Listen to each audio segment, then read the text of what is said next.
Joso. Now, Apome. Nyamede Nache. Some year in this city. Now, for some time now, my Concro Ghana go for BBG. Yo, man, it and time. I saw my young penny for him. Nene, and near my year, friend to my pefra. Can you the economy, your friend, junk economy? I'm junk economy. Junk, the bunny pabra boma, as a convincing one bobra. Njokope bosia kwa ye famano twama iso abrofone ka se Ghana ye bobusia ye timintua timo bia mbo ye besia okay na ye inflation and 54 the whole Africa na opo man ya sabe mu mpanifo abon na mo inflation nam covid ba ya magana kwa e ba Cote d'Ivoire e ba Togo e ba Nigeria e ba Benin na bi dia ye 5 na bi dia ye 4 na bi dia ye 3 na Ghana na 54 bi ba na ye bo pa ni bi din se fa ne gidi ombo akon kware no na tu o man peni abedi akire Mahmoud Bawumiyafo the economy ni share some ma at the time almost say economy ni kura ma for the first time pensioners of Ghana ye ti bi dawo di o musika gugu aban mu esre say ye yemre na ye bre na ye gugu na ho ne ye twadru ye de ahwe ye ho aban etimodemuli agi o musika me bi sun o radio so ma reho enye sika twadru emomu ye aban no oman ni be ye oman bi a e be ye say a failed state as a hopeless state. Banyamen chade, and now bind biaba, and near my ye. Ubia and con down so sick at the bank. You better ask for pa, I catch you say, Yatibi, and I bibia. Everything is in order. And he said, nay, me ye gun and knee. Na, the essay debut must say, make Kasama bayon war a bayma. Ubu some said what to say, any gemuli. Make us say, ye, it's I say, ne, make Kasasa what this year. Okay. No, this year be Jabrani. It's be hoye. Na Mijidi says the piece as the Cassia and common man penny John Dramani Mahama. Bema was so that your pa now a bar, what you gonna weep. And know you're gonna near Owa, says the Paya Betty Casampa. A fay na Ghana, the monetary world market. Catcher say, yet me but your master Bobusia. So John Dramani Mahama say, your mind, dear home. The Isiko member Bebo Man Hobra, and your fe. It's a me baro, no many. I was confused in my car. Okay. Because I'm a Pabia bar. I brand to be fast checker, I found Eugene. Yeah, so state it too. Very intelligent. Sure, fantastic. So, Okasa, as some will catch your crana. Because he's speaking with fast, you love it. And tell me if you say, on a precursor, or the decline as a casa. Yes. So I thought so on the casa. Yeah. And I was confused, but the voice didn't sound like him. So I was, no one the casa, because we wound the left from right. Yeah. But a chair, I'm just say, Sir Minion, I was you and Yawa. Joe Mahama communication, I had Diankasa. You know something? He kept on mentioning that 2023, Bank of Ghana bought 9.5 billion. What he forgot to tell you. They say, ye them say Bank of Ghana omo buta omo djumadi ne so omo bro omo man sika sam agina both the macro and the micro the fiscal policies nti etoda omo take hard measures injecting money say yeah say sika ma I know near your mandate we agree okay but in 2022 something extraordinary happened. Bank of Ghana bought 60.8 billion one check and the people say 60.8 billion in 2022 so okay, yeah, and people for no, Massa, no more Cassa, Roman you, no Karamu Panaka. Until he kept on mentioning 2023, almost after the 60.8 billion. And when the Paka said, yes, Afibia Yaboka, no more can wait there 60.8 billion yet. And then a coffee buyer. And a report upon report indicated that most of this money were out of reckless spending. Kutumami 2022. Yes, 2022. Yes, 60.8 billion. And about 2023, 10.5 billion. You kept on saying, yes, 10.5 billion. It was never 9.5 billion. But only boss, look at me, and Ghana for me. Your book 60.8 billion. Now, but I say, yeah, the bois and economy no edgina. Is this billion or million? Billion cities. You can't say Guskema. Be articulate a basic few bankra, a better commerce. A billion, billion, million, billion. Maybe. Check. Not checking enough fast. 60.8 billion. But I think it's 60 million. No. 809,753. What's that say? This is it. And I'm a boy. What's that say? Is this 60 million? 60 million. 809,000. Right. No. Yeah, sure. No, 60.8 billion. And I'll give you the fact. Yeah, sure. Yeah. Okay. And at 2023, about 10.5 billion. See how much? Now, the money here instructive, say, after injecting those monies, see how much? Yeah, me too, pa. Me too. In terms of inflation, in terms of the exchange rate, in terms of Sanya Mananka Ghana for a pay relief, what's the end of the buy? Our inflation was hovering over 20.25 point something, 2022, go and check. Okay. The cedi was skyrocketing, 14, 15 cedis to the dollar. Ghana's economy was rated junk. Everything was in array. Businesses couldn't plan. No business even plan it. Bibia not teacher person. And this is a Bank of Ghana, you're putting up stringent measures. And I love that. Because today, what is the inflation in this country? You're saying senior? 5 point something, right? 3. Yeah, sure. 3. That is, yeah. Unprecedented. Now, I hear me one. Say my learned friend or your colleague teacher for community, I have great respect for him as a teacher. I catch a Ghana for say inflation doesn't matter.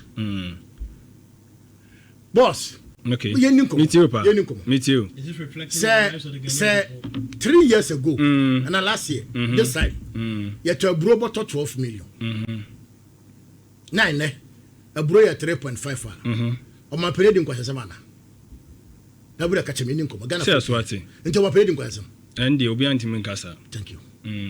Near Yanni say, if you do so, you may do in the Mamma say. Ghana ni, especially a woman to Biane, I would do. Okay. It be a man boy. Adain. Sir, O board of Kuna 7 cities. I'm not a bro, I had 12 million. Now, a bro at 3.5. Not the last time we called Robonso, between 3.2. Now, see, I will do Kuna 7 cities now, Bono. What is what? We are Mamboini. Okay. You will talk about Kumasia. I know more both for 40 cities. Now, no more within a biddy. Because body any banche, a perennial food boss, a banner, and I'm a boy. But people, so this is the figures. Okay.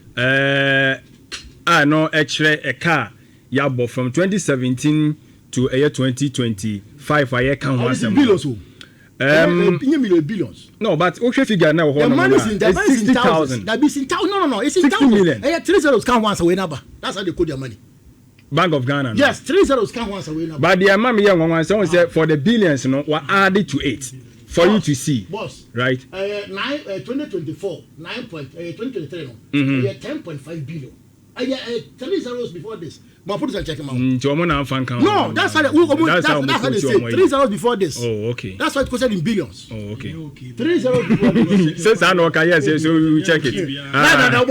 No, tell me, boss. What tell me, there's a inflation that brought these are the information. But the same can say things are relatively good. Okay. Now, my member Coco, who must have mercy. This all catch me. Good. Ghana for entry out in 1999. But so can you see it? Yeah, but 1999. Yeah, but that's already be a year come about to baby. Ghana for refi. Sir. Yeah, but yes. Ghana. Yeah, but that's already a come about to baby. And then you come about to and you come about to then people then opposition promise the entire country. So about Burma, some Merkum Ebejai. And Papa then go for one election in 2000. Until Babia will be. Now, strikingly, I recall some woman say, some man near water in 1999. Your family be our Ghana. Oh, dear. Say, Meba. Question. Where from this dead bodies are near the Ghana? The MP before, and then Baba charged the regional minister. Because for so long a time, I love William Senyomo. But yeah, Dr. Frank Amakohini, or your super ordinary. In fact, we're raising the regional minister to a level I convinced that bar must be maintained moving on. A junior media don't know, a junior son. A junior media don't know, a junior mudo. Today, I am come to charge him. Say, on charge, said the region Mrs. Abiaye. A man no you or more, a timodimuli, or muye cocoa catch for. Nasika bind the momo, so move to cocoa. No mudia cocoa divoire. Koto koko aba abegu on buying no any more no in Ashanti region here something is going on Regional minister. Yeah, Bibi Koso. The question is Yato Coco. And the German is Coco no coffin. Anna, the president said, Bibi is no Coco no fee, a phone one. No, but just careful by the yes. Okay, I born no coffin to you. No, for the Coco Roman to be. So from November, Airban, no moon trip your phone. Government ben now so say, and now you took a bonus so. I did for 3,600. I did about 2,500 thereabouts. But why you told Coco Bia? You bet you are a Buddha Nama. Yes. Tell you, pa. Coco catch you for a war as a Timantamua. I do one MP before. I catch you for the say. Coco no Mutofeka for no, and Codia buy some. And you are buying for Buddha Nama Omo, and you are Buffalo, and I buy them Omo. And for that matter, they are paying the farmers the old price. Instead of paying the farmers they are paying them the new price. Instead of paying the old price. I challenge. You see, I'm telling me, and you're fair. I'm telling you. You see, you have evidence. Oh, Masa.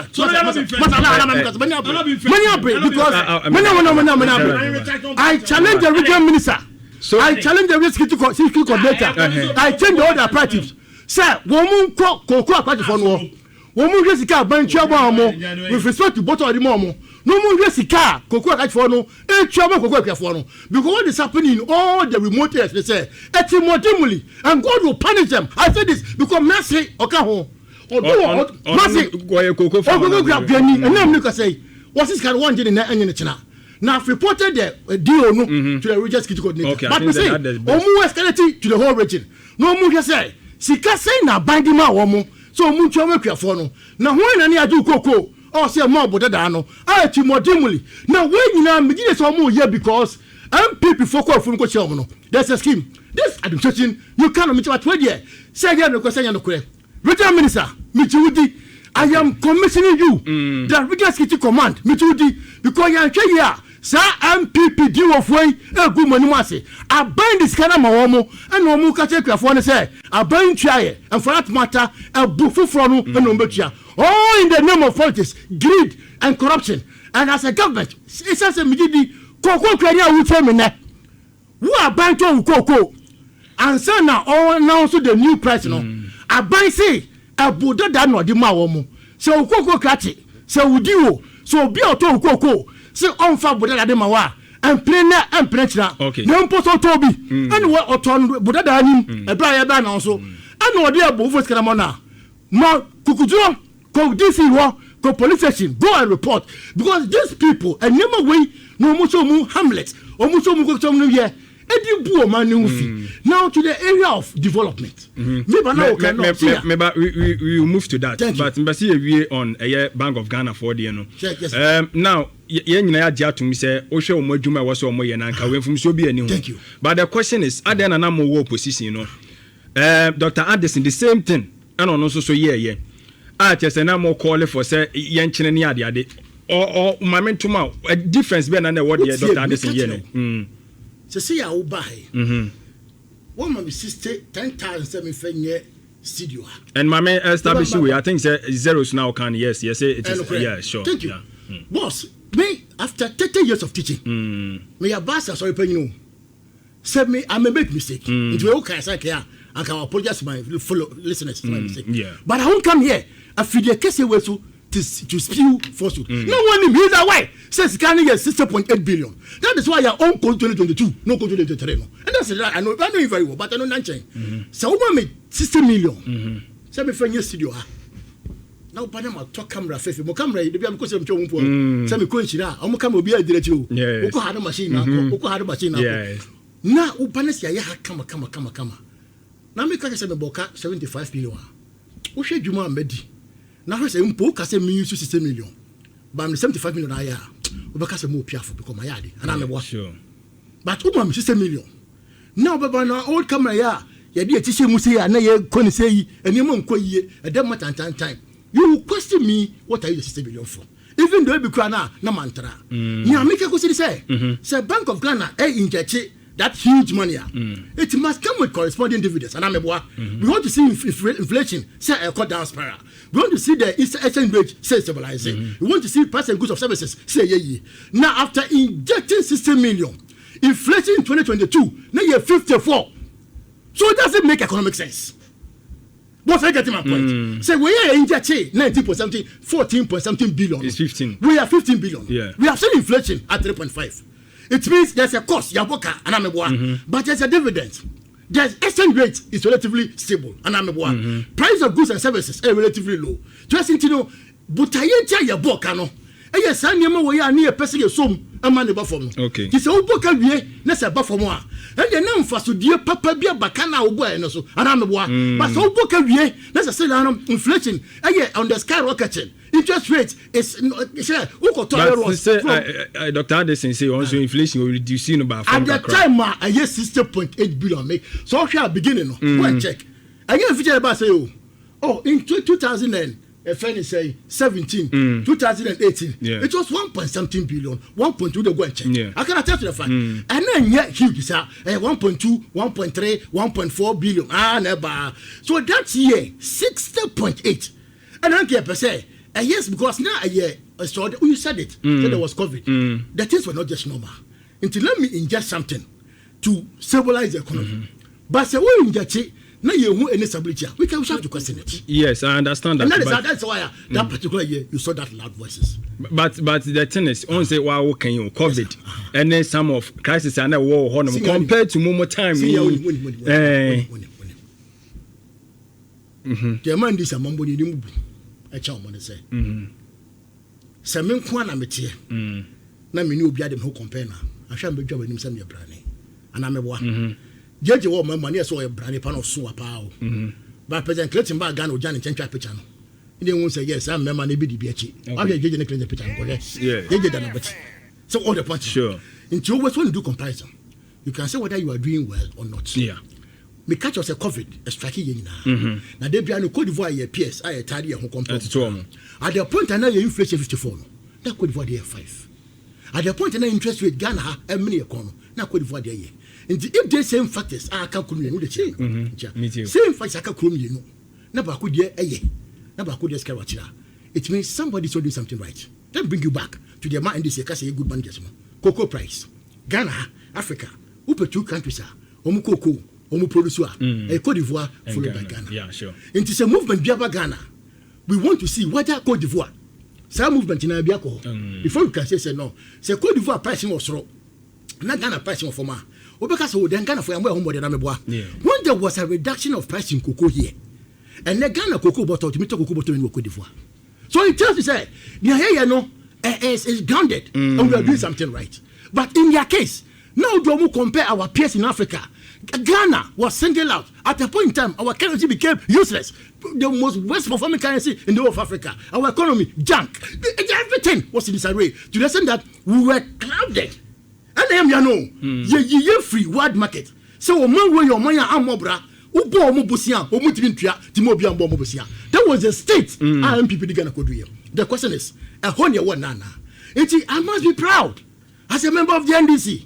I must be proud of the economic management team. I must be proud of everything. Okay. Now I know I don't know your yes, but I know so when be about power over 16 months. No one see one corruption scandal in this government. I know it's more abayabaso. So this government is doing something right. Abaywe mu mona baso. Sabre no moving peak contaminated oil. Na a fly. For 16 months running, John Dramani Mahama, his MMDCs, his ministers, his CEOs, not a single scandal from anybody. Now, me banana can say, I buy the co-position. It's true. I buy way the performance. I am excellent. Or passing on social media. No go check your rating. Our MMDCs, our regional ministers, they are not perfect. We say, now because we say, we are such a now we are excellent. I know you say we are 100%. 80. Over 100, excellent. Yes. Which means say, you boom your money back 5 far. Which him back home and I'll drop 4. I hope you are doing it. It's any day now. We are not saints. They may be little HCA there, but by and large, this administration is doing wonderfully good. When my dear Baku make catch and mine. Now they want to see me. As to interchange, they tell themselves, President Kufone, arguably he started. But go and check. It was completed in 2011 by former President Mr. Rest in Peace, Evans Fifi Atamos. Yes.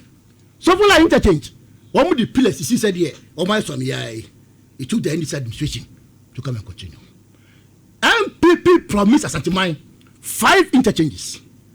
By 2021, Omo Institute research upon research, and the research told them said they were losing power. They knew definitely. So Omo Kofi, young friends and got from interchange. Young friends and this for con. Sika Yakobo Bisia, I was from interchange home. MPP are buying this Sicano or my friend interchange. Okay. But I think I ho. Sir, buying big Junior Santamai home. And the car buying the contractor no, I bind the man. Okay. As I speak, there is a contractor on site, and we promise the good people Ashanti. Say the initial party bill. Our mobile share rhetoric and no party the bar. You who's a partner for the year, not something my chief for the book. Okay. That's why me interchange. We will complete it for them. And all other auxiliary projects are. And the boss, and this is a blessing for Ashanti. Okay. And then this is a blessing for Ghana. Now I am me me now I say me because I can say because I get I am me me that's no I hear Mr. Solomon Anane no